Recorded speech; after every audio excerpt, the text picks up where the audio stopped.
ମୁଁ ଆଜି ଭେଣ୍ଡିରେ ଗୋଟେ ନୂଆ ପ୍ରକାର ସହଜ ଆଉ ସ୍ୱାଦିଷ୍ଟ ରେସିପି ବନେଇବି, ଯାହାକୁ ଆପଣ ବହୁତ କମ୍ ସମୟରେ ପ୍ରସ୍ତୁତ କରି ପଖାଳ ଭାତ, ଗରମ ଭାତ, ରୁଟି କି ପରଟା ସହିତ ଖାଇପାରିବେ, ନହେଲେ ଟିଫିନ୍ ବକ୍ସରେ ଦେଇପାରିବେ।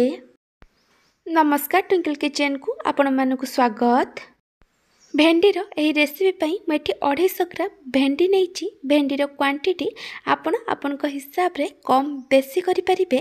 ମୁଁ ଏଠି ଭେଣ୍ଡିକୁ ଭଲ ଭାବେ ଧୋଇକି ପୋଛିକି ନେଇଯାଇଛି। ଏବେ ଆମେ ଭେଣ୍ଡିକୁ କାଟିବା। ପ୍ରଥମେ ଆମେ ଭେଣ୍ଡିର ଉପର ପଟ ମୁଣ୍ଡ ଆଉ ତଳ ପଟ ମୁଣ୍ଡକୁ କାଟିକି ବାହାର କରିଦେବା। ଭେଣ୍ଡିକୁ ଆପଣ ଟିକେ ବଡ଼ ବଡ଼ ଖଣ୍ଡ କରି କାଟିକି ନେବେ। छोट भेंडी हेले दिखंड करी काटिकी नेबे और बेसी बड़ भेंडी हेले भेंडी को 3 रु 4 खंड करी काटिकी नेबे। मैं सबु भेंडी को काटिकी नहीं जाइछि। मैं भेंडी रे पकेया पई मैं 4टा मीडियम साइज रो पियाज नैछि। पियाज रो क्वांटिटी टिके अधिक रखिबे। पियाज को एमती पतला पतला लंबा लंबा करी काटिकी नहीं छिबा। मैं सबु पियाज को काटिकी नहीं जाइछि। ମୁଁ ଆପଣଙ୍କୁ ଗୋଟେ ଛୋଟ ରିକ୍ୱେଷ୍ଟ କରୁଛି, ଯଦି ଆପଣଙ୍କୁ ଏହି ରେସିପି ଭଲ ଲାଗିବ ତାହେଲେ ଲାଇକ୍ କରିବେ, ଆପଣଙ୍କ ସାଙ୍ଗମାନଙ୍କ ସହିତ ସେୟାର କରିବେ। ଯଦି ଏପର୍ଯ୍ୟନ୍ତ ମୋ ଚ୍ୟାନେଲକୁ ସବସ୍କ୍ରାଇବ୍ କରିନାହାନ୍ତି ତାହେଲେ ସବସ୍କ୍ରାଇବ୍ କରିବାକୁ ଜମାରୁ ଭୁଲିବେନି। ପାଖରେ ଥିବା ବେଲ୍ ଆଇକନ୍ରେ ଅଲ୍ ନୋଟିଫିକେସନ୍ରେ କ୍ଲିକ୍ କରିବେ। ଏହାଦ୍ୱାରା ମୋର ଯେଉଁ ଭିଡ଼ିଓ ଆସିବ ଆପଣ ପ୍ରଥମେ ଦେଖିପାରିବେ। ଯଦି ଫେସବୁକ୍ କି ଇନଷ୍ଟାଗ୍ରାମରେ ଦେଖୁଛନ୍ତି ତାହେଲେ ଫଲୋ କରିବାକୁ ଜମାରୁ ଭୁଲିବେନି। मैं ये कड़ाई रे किसी तेल दे गरम होबाक रखी। तेल भल भाव गरम है मुझे 5 रु 6 पाखुड़ा रसुण को छोट छोट करी काटिकी पकईची।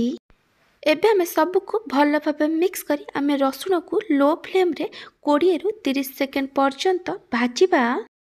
रसुणर आमे कलर चेंज करबानी। 20 रु 30 सेकेंड पर्यंत रसुण को भाजिला परे आमे एथिरे काटिकी रखिथिबा पियाज को देइदबा।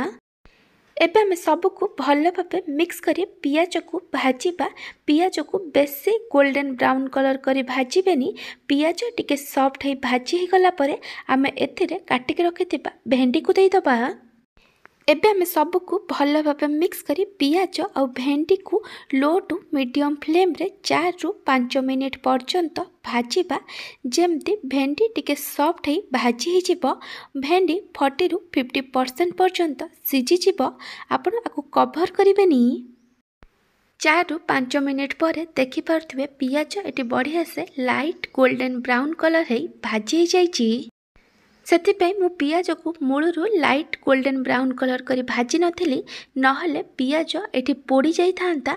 भेंडी भी एटी 40 रु 50% पर्यंत सिझी जाइछि। एबे आमे भेंडी आ पियाज को गोटे प्लेट रे काढ़ी दबा।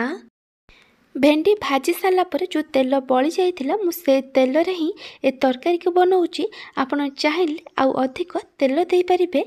तेल एटी गरम थिला म एथिरे गोटे छोट चामच जीरा देइची। जीरा भल भाव भाजी हो गला परे मैं 2टा मीडियम साइज टमाटो को छोट छोट करी काटिकी पकईची। तापरे मु एथिरे स्वाद अनुसार लूण पकाउची। एबे आमे सबको भल भाव मिक्स करी आमे को 2 रु 3 मिनिट पर्यंत कुक करिबा। जेमती टमाटो भल भाव सिझी जिवो। मैं आकु कवर करी 2 रु 3 मिनिट पर्यंत कुक करूची। 2 रु 3 मिनिट पर मैं घोड़नी काढ़ी देइछि। देखि पारथिबे टमाटो एटी पूरा बढ़िया से सिझी जाइछि। एबे आमे एथिरे किछि गुंड मसला पकेइबा। गुंड मसला रे मु पकेइछि 1/3 टेबल स्पून हळदी गुंड, गोटे छोट चामच जीरा धनिया गुंड, लंका गुंड आपनको जेतिकी राग दरकार से अनुसार लंका गुंड पकेइबे। आ अधा छोट चामच गरम मसला गुंड सबको भल भाव मिक्स करी आमे एथिरे 2 रु 3 छोट चामच पानी दे मसला को कषिबा। जेमती गुंड मसलार कंचा बास्ना पड़ेब। मसला एटी बढ़िया से कषि हो गलानी। एटी गुंड मसलार कंचा बास्ना पड़ेलानी। एबे आमे एथिरे भाजिकी रखिथिबा भेंडी आ पियाज को देइदबा।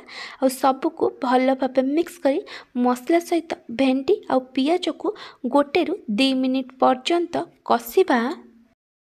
1 रु 2 मिनिट पर आमे को कवर करी लो फ्लेम रे 5 रु 6 मिनिट पर्यंत कुक करिबा।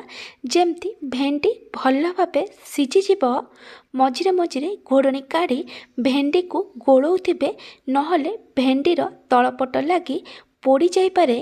आपण एथिरे बिल्कुल भी पानी देबेनी।